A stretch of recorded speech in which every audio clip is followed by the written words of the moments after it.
고린도후서 3장 1절부터 3절까지 보겠습니다. 고린도후서 3장 1절부터 3절.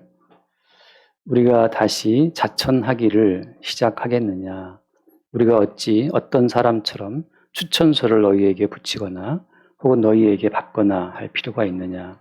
너희는 우리의 편지라 우리의 마음에 썼고 무사람이 알고 읽는 바라.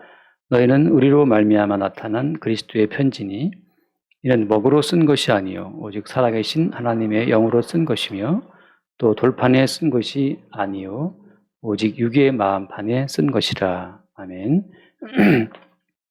네, 조금 전 우리 정화영 자매의 기도 첫 시작할 때 우리는 모두 죄인이며 했잖아요.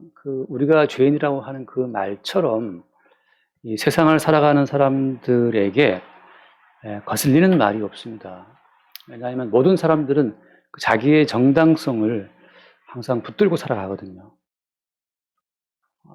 며느리에게 물어보면 정말 시부모님을 잘 섬겼다, 시집을 잘 섬겼다고 하는 그것 어떤 자기의 정당함을 이야기를 하고, 또 시어머니한테 물어보면 시어머니는 자기는 정성껏 며느리를 잘 대했다고 또 이야기하고, 그 사람은 다 자기의 그 옳다, 자기의 선함, 정당성을 주장하고 살아가는데, 성경을 펼치거나 좀 복음 안다는 사람의 말을 들으면 처음 나오는 대목이 모든 사람은 다 죄인이라고 그러니까 도대체 무슨 죄를 그렇게 지었나 하고 항상 우리가 반발하게 되죠. 심지어 목사인 저도 어떤 순간에 죄인이라는 그 말이 항상 묵상이 됩니다. 뭐 그렇게 큰 죄인인가 하나님 앞에. 근데 지금 20대 초반의 어린 자매가 우리는 다 죄인이라는 말을 딱 할 때 그때 저 자매는 무슨 죄를 지었나라는 생각도 들지만 먼저 제 마음부터 먼저 그 말은 매 순간 들어도 받기 힘든 말이구나 그런 생각을 합니다. 누가 저에게 어떤 저의 잘못을 지적한다면 제가 순순히 그래 나 죄인이야 인정하겠어요? 그렇지 않거든요. 그 죄인이라는 이 말처럼 모든 자연인이죠. 자연인 아담의 족속 가운데 거슬리는 말이 없어요. 너는 죄인이다. 심지어 어때 더 나가서 너는 너무너무 죄인이라서 너 스스로 돌이킬 수도 없고 너의 행함으로 너의 죄를 속할 수도 없어. 단지 하나 너는 너의 죄로 죽어야 돼. 이런 말처럼 무서운 말이 없죠. 사람은 내가 한 실수를 만회할 수 있는 기회가 있다고 하는 그런 기대로 살아가는 건데 너는 네가 한 실수와 네가 저지른 그 죄를 만회할 수 있는 그런 자격도 없고 기회도 없다. 그러니까 너는 네가 범한 그 모든 행위로 너는 죽고 지옥 가야 돼. 이것처럼 절망스러운 말이 있을까요? 그래서 우리에게 닥친 그 모든 상황들을, 사건들을 그저 우리가 받아야 된다라고 하는 것처럼 괴로운 것이 없죠. 근데 이것은 우리의 이성으로 정말 내가 죄를 지었나? 정말 나의 행위로 내가 저질렀던 그 모든 잘못들을 만회할 수 없단 말인가? 이렇게 뭐 이론적으로 해서 이게 풀릴 문제가 아니에요. 어떻게 풀 수 있습니까?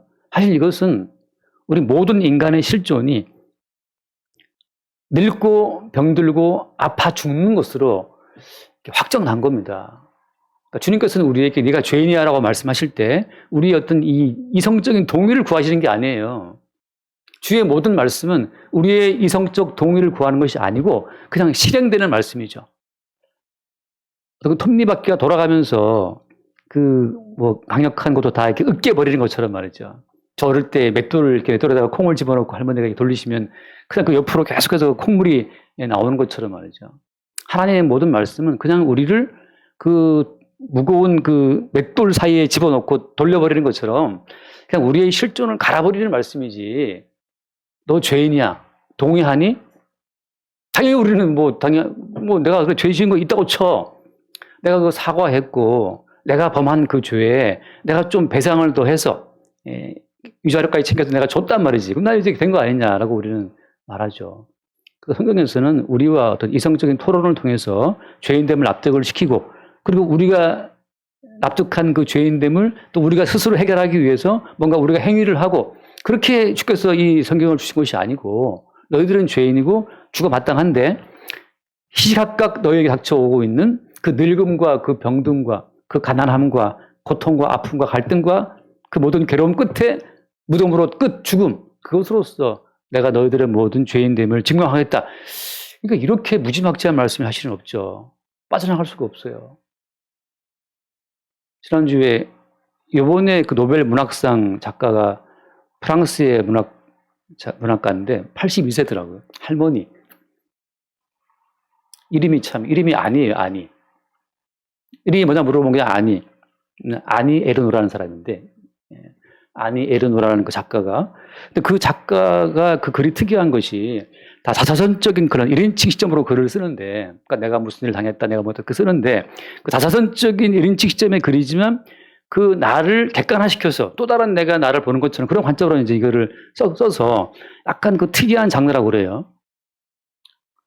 자사선도 아니고, 그 또 뭡니까? 우리가 아는 전지적 작가 시점인가? 뭐 그런 것도 아니면서 아주 애매한 그 경계선상의 새로운 장르를 만들었다는 말도 하는데, 제가 그 기사를 조금 느꼈던 느낌이 뭐냐 하면, 그 사람은 한 번도 경험하지 않은 이야기를 쓰지 않는다는 거죠.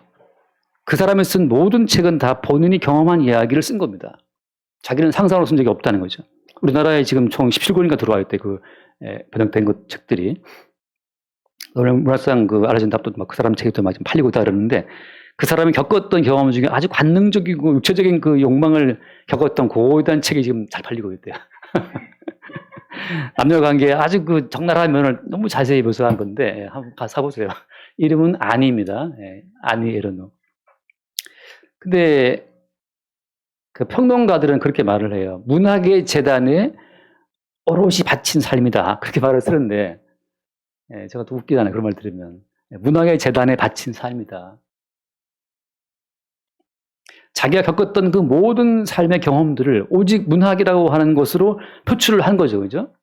그래서 그 한 이야기에 그 인용된 말을 보자면 그런 말을 한 걸 제가 봤어요. 자기는 내게 닥쳐온 사건들을 그냥 이야기했을 뿐이다. 내게 닥쳐온 사건들을 나는 이야기했을 뿐이다. 내 인생의 최후의 목적은 거기에 있다는 거죠. 거기에 지금 뭐가 빠져 있습니까? 내게 닥쳐온 그 사건들을 이야기하고 쓸 뿐인데, 그게 빠진 것은 뭐예요? 그 사건이 왜 다가왔는지, 그 사건이 뭐 때문에 내게 다가왔는지, 단지 수동적인 입장에서 닥쳐온 사건을 그냥 이야기했을 뿐이지, 도대체 그 사건의 의미는 그가 아무것도 모르고 있잖아요. 그리고 그 한 말은 이겁니다. 모양은 다양하지만 모든 사람들의 그 삶 자체는 똑같지 않을까. 그래서 그 사람 말에 공감이 오는 이유는 그가 겪었던 체험이지만 사실은 어때요? 우리 모두가 다 공감하고 있는 똑같은 삶의 내용이 담겨있기 때문에 공감하는 거잖아요. 심지어 야한 이야기를 묘사해도 사실 어른들은 다 공감할 수 있지 않을까? 그 야한 이야기를. 애들은 애들은 이제 그게 아직 경험되지 않은 거기 때문에 모르지만, 인생을 좀 살고, 그 사람 82세인데, 뭐 부끄러운 게 어디 있겠어, 82세인데. 다 뭐 알 거 다 아는 거죠. 삶은 똑같지 않을까, 그 내용들은. 근데 제가 질문은 그거죠. 그 똑같은 삶의 사건이 너에게 왜 닥쳐왔는지, 그 삶의 의미에 대해서는 너도 모르지 않느냐. 성경에서는 뭘 말하니까 오늘 3절 말씀에 참 이거 놀라운 이야기예요. 3절. 너희는 우리로 말미암아 나타난 그리스도의 편지니라고 하잖아요. 그리스도의 편지. 우리를 편지지 삼아서 그리스도께서 우리의 삶에 어떤 이야기를 쓰신 거예요, 편지를.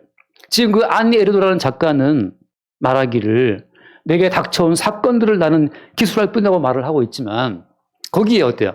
그 사건을 그 사람의 삶에 새겨준 그 주체는 없죠. 뭔가 모르지만, 글쎄, 신이 있다면 신이라 할 수도 있겠죠. 그 어떤 존재가 내 삶에 이러한 사건을 닥쳐오게 만들었다. 성경은 말하기를 너희는 그리스도의 편지라. 보이지 않는 그리스도께서 하고 싶으신 이야기를 우리의 삶에 썼다고 하는 거죠. 그러니까 우리 모두는 그리스도께서 우리의 삶에 쓰신 그 다양한 사건들을 통해서 우리는 이 모든 사건 자체가 이게 그리스도께서 우리 가운데 허락한 사건이라고 하는 것으로 그 모든 사건을 해석하면서, 누가 우리에게 물어봐도 이 일은 그리스도께서 자기의 살아계심을 증거하기 위해서 내게 기록한 어떤 기록처럼 그 사건을 우리는 말할 수 있죠. 이게 중요한 것은 뭐냐면 그 뒤에 말씀 3절 다시 한번 볼게요. 너희는 우리를 말미암아 나타난 그리스도의 편지니, 그 다음에 이는 먹으로 쓴 것이 아니요 오직 살아계신 하나님의 영으로 쓴 것이다 라고 하잖아요. 자, 살아계신 하나님의 영, 성령으로 말미암아 썼다고 하는 거죠. 다시 말해서 우리의 삶에 닥쳐온 모든 사건들은 성령으로 말미암아 닥쳐온 사건들인데 그 사건들에 대한 해석조차도 어떻습니까? 그 성령으로 말미암아 그 모든 사건을 그리스도의 편지로 볼 수 있다고 하는 거죠. 성령이 아니고서는 닥쳐온 그 사건을 그리스도와 관련지어서 해석할 수가 없다는 거예요. 잠깐 말씀 봐요. 누가복음 23장을 보면 똑같은 사건을 겪은 똑같은 상태에서 똑같은 시간대에 두 사람이 닥쳐온 그 동일한 사건을 다르게 해석하는 어떤 사건이 우리가 알고 있습니다. 누가복음 23장 39절 말씀. 23장 39절. 달린 행악자 중 하나는 비방하여 이르되 네가 그리스도가 아니냐 너와 우리를 구원하라 하되 40절 봅시다. 하나는 그 사람을 꾸짖어 이르되 내가 동일한 정죄를 받고서도 하나님을 두려워하지 아니하느냐. 우리는 우리가 행한 일에 상당한 보응을 받는 것이니 이에 당연하거니와 이 사람이 행한 것은 옳지 않은 것이 없느니라 하고 이르되 예수여 당신의 나라에 임하실 때 나를 기억하소서. 예수께서 그러실 때 내가 진실로 내게 이르노니 오늘 네가 나와 함께 나가오니 있으리라 하시니라. 예수님의 좌우편에 두 명의 강도가 못 박혀 있지 않습니까? 똑같이 예수와 함께 사형 집행을 당하고 있는 그 사형수들이죠. 강도들이죠. 똑같은 처지에 놓인 강도, 똑같은 사형 집행이라는 사건을 지금 만나고 있잖아요, 지금. 같은 공간, 같은 시간에서 같은 사건을 당하고 있지만 한 강도는 너와 우리를 구원하라. 다시 말해서 이 땅에서의 삶을 더 지속시켜 보기 위해서 그것을 구원으로 해석하고 이 땅에 더 존재하고 싶어하는 욕망을 표출하고 있지만 또 한 강도는 말하기를 이렇게 우리가 죽는 것은 당연하다 하고 자기의 모든 삶을 통해서 사형당하는 것이 당연하다고 지금 받고 있잖아요. 그리고 어때요? 그 당연한 죽음 속에서 예수 그리스도에게 자기의 영혼을 맡기는 어떤 고백을 합니다. 이 차이가 어디서 나오는 거죠? 이 차이에 대해서 지금 여기 본문에서는 말하고 있지 않아요. 하나님의 영으로 말미암아 나타난 그리스도의 편지라고 할 때 그때 벌써 어떻습니까? 이 모든 사건 자체가 다시 해석이 되는 거예요. 다시 말해서 성령으로 말미암아 이 강도는 자기가 살아온 모든 삶의 여정을 그리스도 예수와 연합하게 하는 그 어떤 마지막 꼬린지점을 향해서 주께서 자기의 인생을 몰아왔다는 것으로 말하고 있는 거예요. 내가 어디에 태어나서 어떻게 내가 자랐고 어떻게 내가 학교를 못 다녔고 그래서 어떻게 내가 비형청소년이 되었고 말이죠. 어떻게 내가 일진이 되었고 어떻게 본드 마시다가 뭐 소리 왔다 갔다 하고 이렇게 쭉 이야기를 하고 어떻게 강도가 되었고 근데 그렇게 왜 나는 태어났으며 왜 나는 이렇게 일진이 되었으며 왜 나는 강도가 되었을까? 거기에 대한 답을 스스로는 못하죠. 다만 그 문학의 재단에 바친 사람처럼 자기가 겪은 사건들을 기술해서 훌륭한 작가가 될 수는 있죠. 강도도. 네? 그렇잖아요. 그러나 이 또 다른 강도는 어떻게 본 겁니까? 그렇게 내가 태어나서 강도가 되고 살아온 이 모든 삶이 마지막 순간에 그리스도 예수와 합류하고 연합하는 그 과정이었다는 것을 볼 때 이 사람이 그리스도의 편지라고 하는 거죠. 오늘 여기 이 삶의 자리에 있기까지 내가 살아온 모든 삶의 과정을 돌아보게 되면 어떤 사람도 자기의 인생을 자기의 관점으로는 해석할 수가 없어요. 왜? 우리는 다 피조물이기 때문에. 조물주가 아니니까. 어쩌다 보니 여기 있게 된 거죠. 어쩌다 보니까 사업에 성공한 거, 어쩌다 보니까 실패한 겁니다. 많은 성공한 사람들이 그 수없이 많은 우연의 결과물로서의 자기 인생을 성공의 어떤 그 노하우 있는 것처럼 말하고 그러는데 똑같은 패턴을 발견한 사람 중에도 실패하는 사람이 있어요. 그래서 인생이라는 것은 그 묘한 시기와 우연의 그 어떤 일치 가운데서 어떤 그 하나의 산물로 인간이 뚝뚝 만들어지는 거지. 내가 성공한 사람의 그 패턴, 루틴을 따라 한다고 해서 다 성공하는 게 아니거든요. 하나의 미신이죠. 성공한 사람들이 유튜브 나와서 막 이야기할 때, 그거 따라 한다고 다 작가가 되겠습니까? 가끔 이제 무라카미 하루키 그 사람은 책을 보면 자기는 항상 일정하게 앉아서 글을 쓴다는 거죠. 항상 그 시간에 몇 시간씩. 그 루틴이 성공을 한다라고 이제 믿고 있는 건데, 똑같이 거기 앉아있다 하더라도 그 작가가 될 수가 없는 거고, 또 어떤 사람은 갑자기 하룻밤만에 후룩 썼는데 그것이 되기도 해요. 똑같은 장사의 노하우, 장사의 신, 뭐 나오잖아요. 드라마에. 장사의 신 뭐 봤는데 맨날 장사 성공 안 나오고 맨날 뭐 싸움, 갈등만 나오더라고.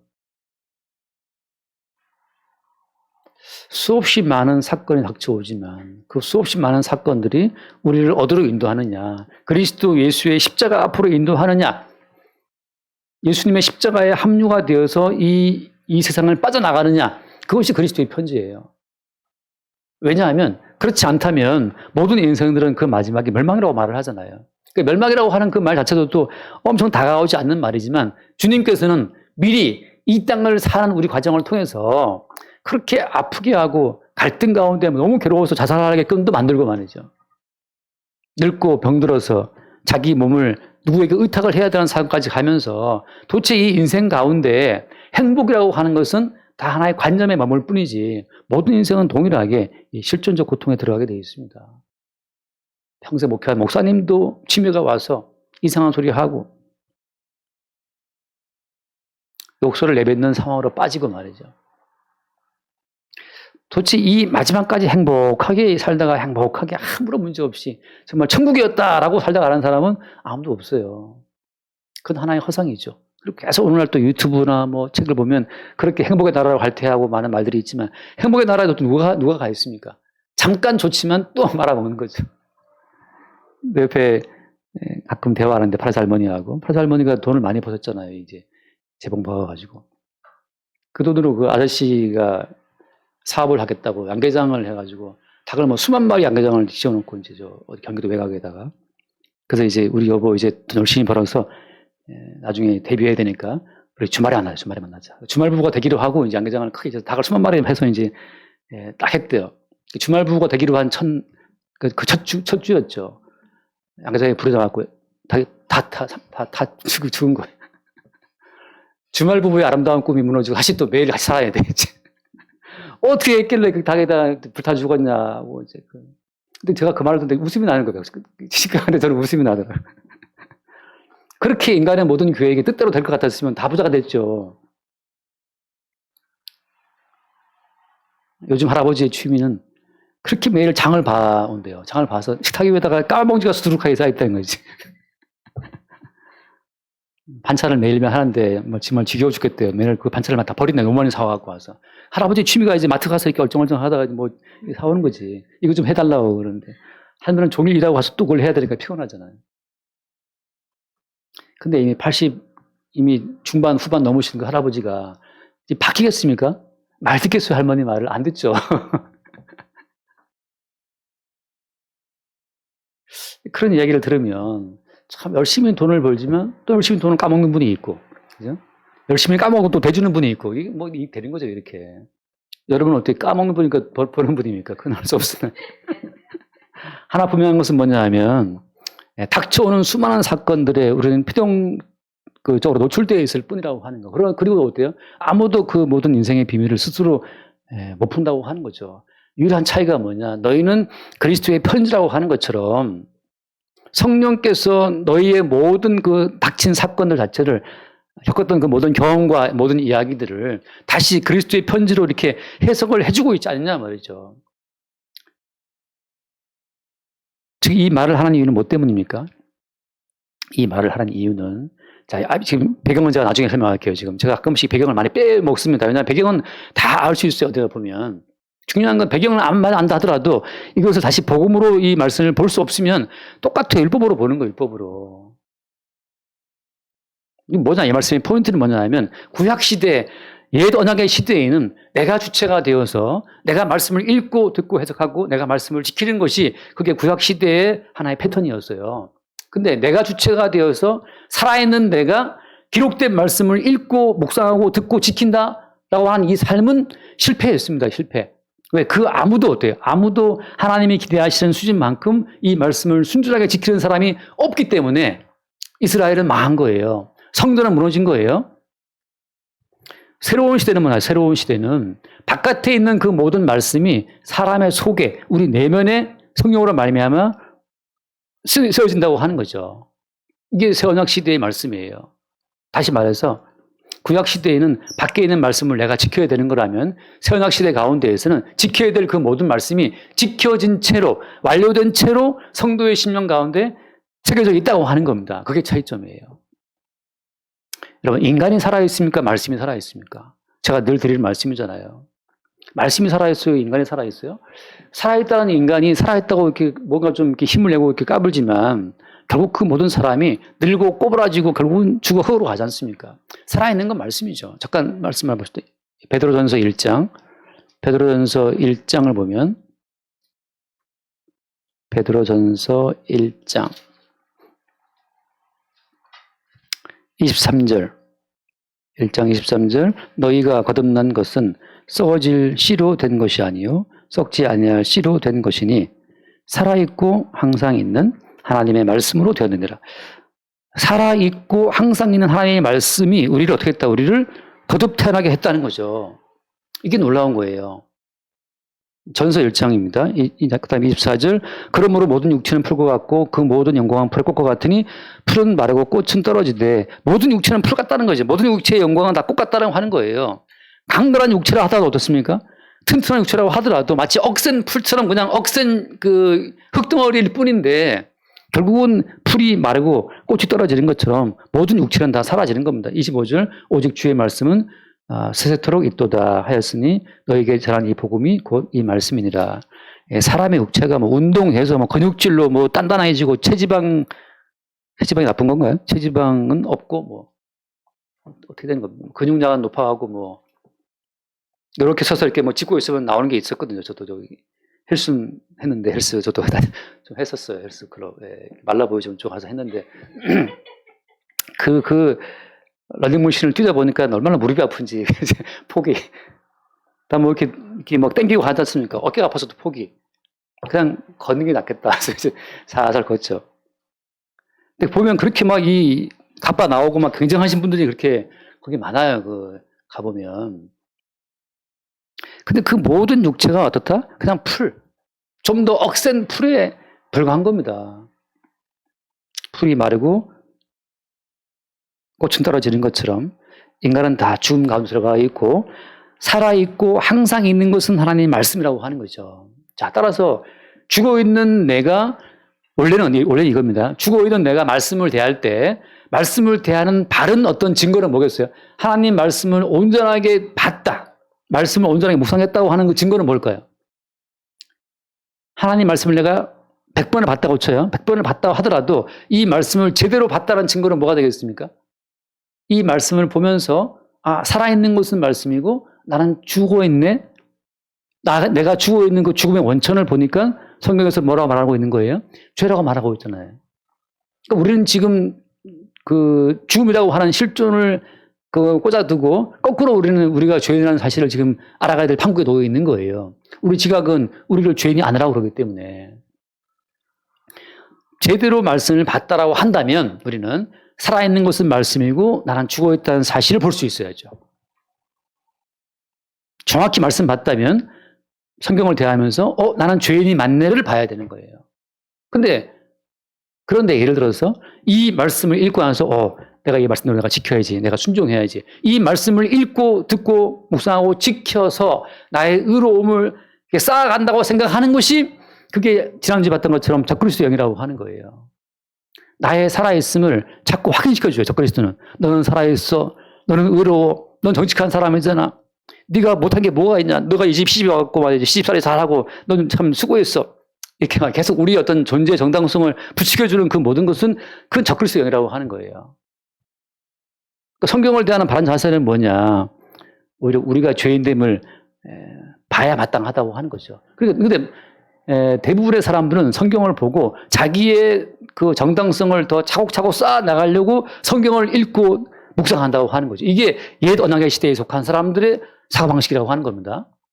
성경을 대할 때마다 성경에 나와 있는 사건을 보고 나도 이렇게 살아야지. 바르게 산 사람들, 선지자들 또 보고 나 이렇게 하면 안 되겠다 하고 뭐 예수를 3번 부인한 베드로처럼 우리는 부인하지 맙시다라든지 성경에 나와 있는 무수히 많은 실패의 사례를 보면서 나는 이러지 말아야지라고 하는 그 모든 것이 지금 자기 주제를 파악하지 못하고 성경을 제대로 보지 못한, 다시 말하면 적그리스도 영으로 말미암아 성경을 대하는 사람들의 반응이라고 하는 거예요.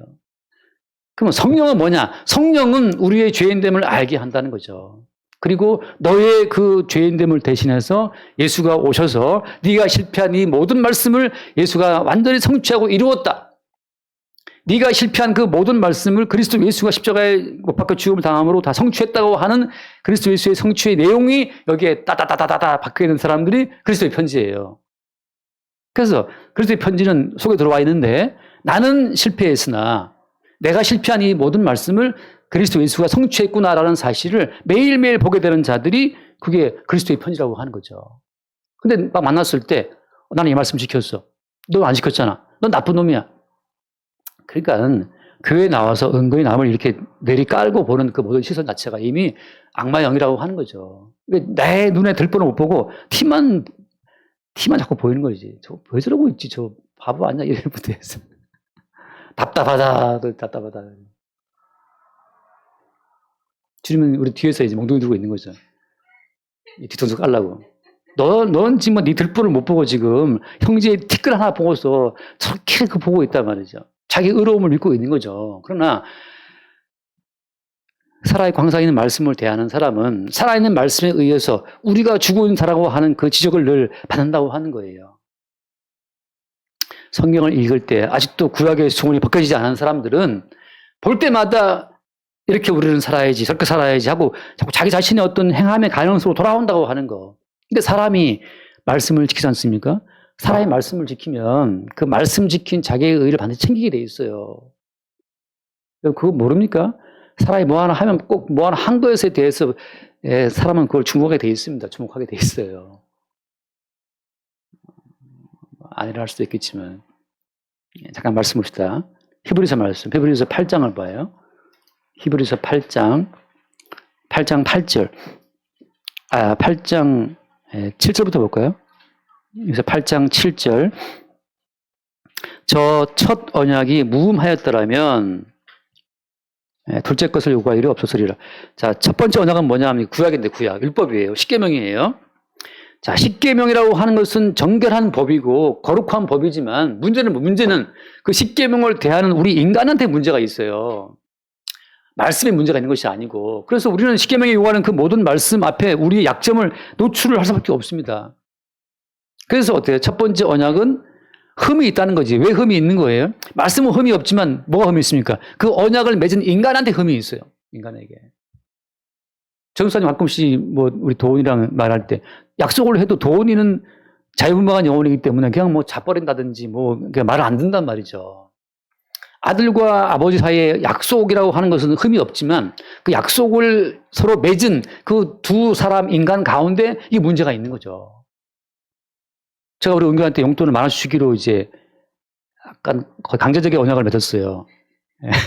자발적인 제 언약은 아니지만. 그래서 매달 10,000원씩 매주인가 10,000원 주기로 했는데 계속 못 주고 있는데. 그래서 지금 제가 20,000원이 밀렸는데 그만 이자가 38,000원이 붙었더라고요. 그래서 딱 58,000원 내느라고 내밀었어요. 그래서 야, 이자가 왜 이렇게 비싸냐. 아니, 원금이 20,000원 밀렸는데 어떻게 이자 38,000원이냐. 그건 뭐 은유 나름의 계약이니까 내놔라. 뱉잖아, 이제. 언약이라는 가치는 되게 좋은 말이지만 그 언약을 상호 체결한 인간들에게 문제가 있는 거예요. 하나님의 언약은 무궁하지만 그 언약을 듣고 하나님 우리가 주신 그 모든 말씀들을 우리가 지키겠나이다, 따르겠나이다 했었던 그 이스라엘 백성들에게 문제가 있었던 거예요. 그래서 하나님이 주신 첫 번째 언약의 목적은 바로 뭐냐 하면 이 언약을 그대로 순종할 수 있는 능력이 너희들한테 없지, 그지? 없잖아, 너희들한테는. 내가 요구하는 이 모든 계약 상황을 이행할 수 있는 그런 어떤 힘이 없다는 사실을 너희들이 알겠냐? 그래서 율법이라고 하는 것은 우리의 그 연약함을, 우리의 그 죄인됨을 깨닫게 하기 위해 주신 거예요. 이미 이스라엘이 첫 번째 언약의 당사자였던 이스라엘이 시내산 밑에서 모세를 통해 갖고 온 그 언약을 이야기했을 때 이스라엘 백성들이 우리가 지키겠나이다 했을 때 이미 그들이 실패했단 말이에요. 실패했어요. 지금은 새로운 언약 시대인데 그럼 그들이 실패한 걸 봤으면 우리는 정신을 차려야죠. 우리는. 야, 이게 안 되는 거구나. 이게 안 되는 거구나.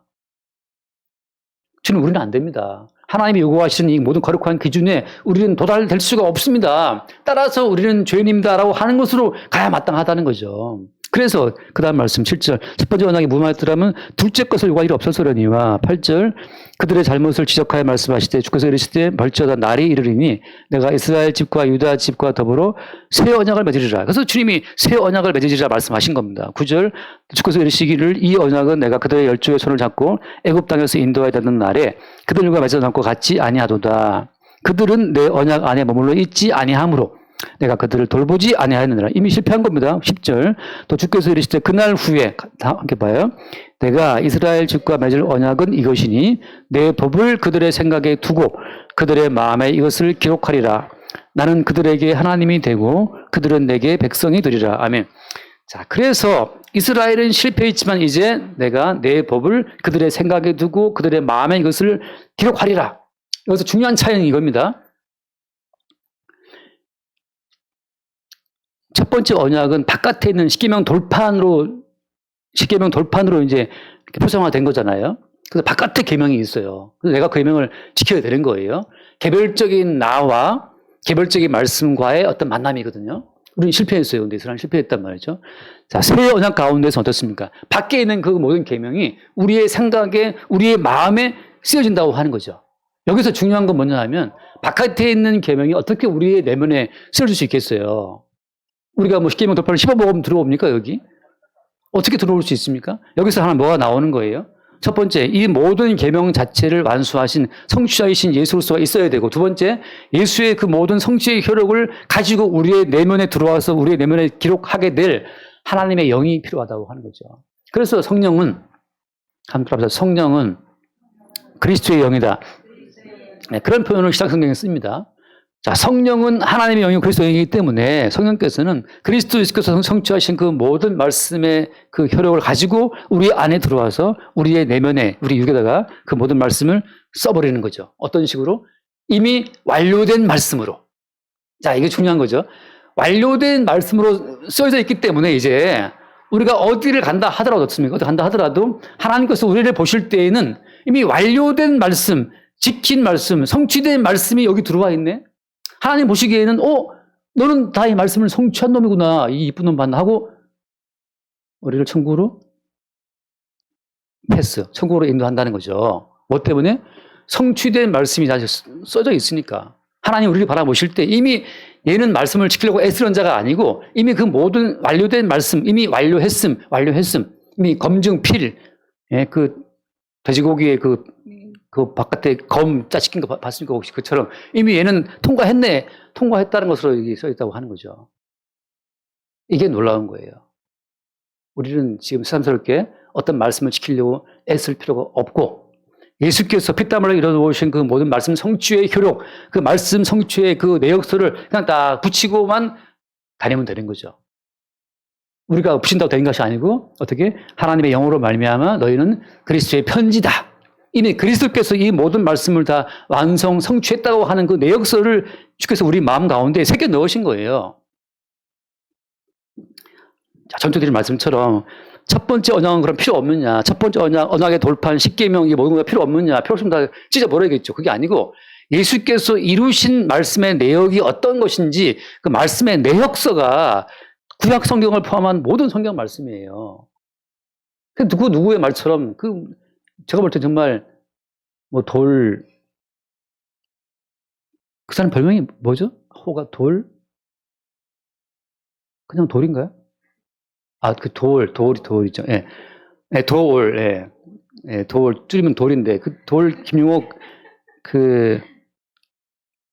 씨가 한 말처럼, 너희들이 신약시대의 성도라면 구약을 왜 봐? 찢어버려야지라고 말하는데, 아니에요. 찢어버리면 안 됩니다. 왜 찢어버리면 안 되냐 하면, 이스라엘이 실패했던 이 모든 약속 자체를 성취하신 분으로 예수가 오셨기 때문에 도대체 그 예수라고 하는 분이 뭘 성취했느냐? 그 성취의 내역서가 필요한 거죠. 제가 아버님 팬티를 어디 가서 또 다이소에서 10장을 샀어요. 어머니 전화를 받고. 근데 다이소에 가면 영수증을 즐겨줘요. 막 거의 다 이제 환불할 때 영수증 같이 갖고 오라고. 영수증이 다 있다고. 내가 뭘 샀는지가 다 쫙 내역서 나오잖아요. 영수증을 첨부해야 가져가서 환불도 가능하니까 영수증에 내가 구입한 모든 그 상품이 쫙 그 내역이 다 들어있는 것처럼 모든 성경이라고 하는 것은 율법의 성취자이신 예수 그리스도, 예언의 성취자이신 예수 그리스도, 율법과 예언의 완성자이신 예수 그리스도를 증거하기 위해서는 율법도 내 역사가 다 필요하고 예언도 내 역사가 다 필요한 거예요. 그래서 성경에 나와 있는 이 모든 율법과 선지자들의 그 모든 요구 자체가 무엇이었는지가 쫙 기록되어 있고 그 모든 요구가 다 성취되었다는 그 사실, 예수께서 이미 완성하고 성취해 놓으신 그 모든 율법의 내역서가 성도의 내부에 다 어떻게 됐다? 기록되어 있다고 하는 겁니다. 그러니까 그래서 우리 가운데 항상 말씀하시기를 너 간음했지. 간음자는 마땅히 지옥이야 라고 말할 때 우리는 무슨 말을 할 수밖에 없어요? 나는 간음자가 맞다. 근데 간음하지 말라는 이 모든 말씀을 성취하신 그리스도 예수의 성취의 기록이 내게 있다라고 우리는 말할 수밖에 없어요. 그래서 지난 수요일 말씀처럼 우리의 이름이 바뀌는 겁니다. 우리 이름이. 어떻게 바뀌는 거예요? 우리 이름이. 정춘하라는 이름은 간음자의 이름이요, 살인자의 이름이요, 미워하는 자의 이름이요, 탐욕자의 이름이죠. 얼마나 인간의 탐심이 끝이 없습니까? 저희 그 유튜브 100명 안 될 때 이광호님이 같이 저랑 얘기하면서 100명을 좀 넘어가지 않겠나 그 말했는데 100명이 넘었어요. 근데 100명 넘으니까 또 욕심이 생깁니까? 한 110명 되면 좋겠는데 또 그래서 늘 봐요. 넘어왔나. 넘었어요. 110 넘었어. 야, 넘었다. 막 좋아했어요. 우리 은서가 말하기를 아빠 100만 명이 멀지 않았다 그러는데 100만 명이 멀지 않았어요. 저 코앞이에요.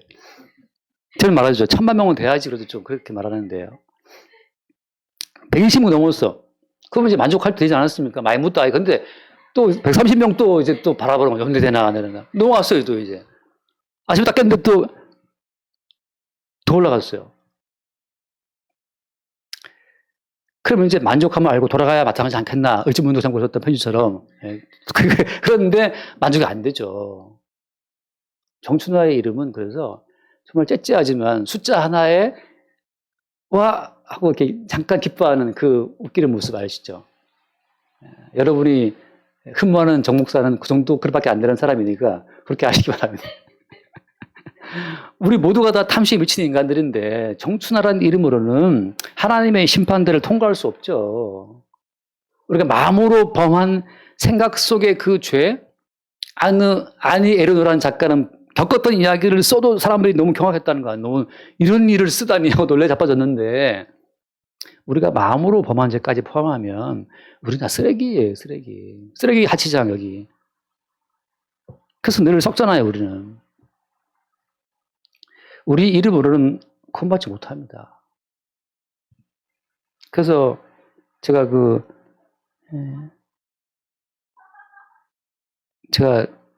수요일날 이제 이름이 생각이 나요, 갑자기. 옛날에 지영 집사님이 읽고 감동했던 책, 하나님의 지하운동. 제가 불러준 책 기억나는지 모르겠어요. 하나님의 지하운동. 리차드 범블란트 목사. 맞나요? 정확한. 그 범블란트 목사가 감옥에서 그 고문 끝에 너무 힘들어서 주님 저랑 좀 대화 좀 합시다 라고 할 때 주님께서 그 대화한 게 아니죠. 하나 물어봤죠. 네 이름 뭐냐? What is your name? 이름 뭐냐? 아니 주님 제가 이렇게 주를 위해서 감옥에서 몇 년 동안 지금 지하 감옥에서 고통받고 있는데 저를 주님 모르십니까? 저 리차드 범블란트예요. 리차드 맞나요? 자꾸 이런 생각. 그렇게 말하고 싶었으나 그 순간 들은 생각이 만약에 주님 제가 리차드입니다 이렇게 말했는데 주님께서 난 너를 모른다 라고 하시면 어떡하나 하는 그 두려움이 순간 다가왔다는 거죠. 우리가 우리 몸을 불사르게 내어준다 하더라도 그게 주님 앞에 아무 소용없어요. 아무 소용없어요. 우리가 내 몸을 불사르게 내어준 그 헌신으로 구원받지 못합니다. 우리가 수년 동안 지하 감옥에서 주를 위해 헌신한 거 그걸 구원받지 못해요. 하물며 목회한다고 몇십 목회했다는 거 구원받지 못하고 뭐 집사로 섬겼다는 거 그거 다 주님 발로 차버려. 집사가 뭔 집사가 버리냐고. 아무 쓸데기 없는 거 가지고 괜히 내가 교회 내가 밥을 몇 년간 팠는데 하고 그 교회 권사님들 그 식당 맡으신 분들 자부심이 그냥 하거든. 주걱도로 걸치면서 이렇게. 자, 이분들 앞으로 와, 이분들 앞으로 와 하고 퍼주면서 하는 분들이 있어요. 그때 주님이 내래 모르신다면 어떡할 것이냐. 그래서 그가 했던 답이 주님 저에게 주님의 이름을 갖게 해달라고 주의 이름을 달라고 내 이름은 100번, 1000번 순교한다고 설쳐도 내 이름으로는 구원되지 못하니까 주님 주의 이름을 주세요. 그래서 우리 모두는 그리스도 예수의 이름으로 구원되는 거예요. 우리가 한 게 뭐가 있습니까? 상황 들이 나와 예배하는 거지. 상황 안 되면 누가 나와 예배하겠어요. 되게 아파 보세요. 누가 예배 나옵니까?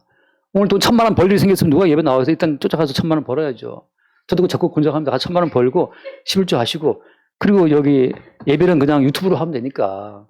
근데 돈 벌어도 안 되니까 그냥 가서 이제 어차피 뭐 베리몸 하고 나와서 예배 드리는 것도 있지 않을까요? 그냥 심적으로 하는 이야기입니다. 그래서 우리는 우리가 행한 우리의 이름이 쫙 쓰여진 우리의 편지가 되면 지옥 가는 거예요. 제가 고등학교 때니까 그 노래가 참 좋았어요. 인생은 미완성. 그 노래 혹시 아시나? 근데 그 가사가 쓰다가 많은 편지 그래도 우리는 아름답게 써가야 해. 쓰다가 많은 편지 어떤 편지를 쓰는 거예요? 내 이야기를 쓰는 거지. 내 편지를 쓰는 거지. K에게 나는 오늘 또 스치는 바람에 너를 그리워했다. J 스치는 바람에 내 편지 쓰는 거지. 사람은 다 자기 인생의 편지를 쓰면 정말 대하소설이라고 다 말하잖아요. 그죠? 근데 그게 너무나 자기 관점에 매몰된 거기 때문에 자기의 인생의 이야기가 대하소설이지만 자기의 관점에 매몰된 이야기이기 때문에 그 가치가 없는 거예요. 문학의 재단에 바칠 정도의 어떤 글을 할 것 같으면 아니 에르노처럼 말이죠. 자기 이야기지만 바깥에 떨어져서 객관적인 시각으로 자기를 볼 수 있어야 되는데 특히 한국의 엄마들 내가 대하소설이야 막 그러는데 다 지 감동에 빠져갖고 감동에 취해가지고 술 한잔 마시고 그냥 눈물 흘리면서 막 이야기하는 거 그 문학 가치가 없습니다. 그건 넋두리죠. 서로 고정담 이야기하고 한풀이 하는 이야기.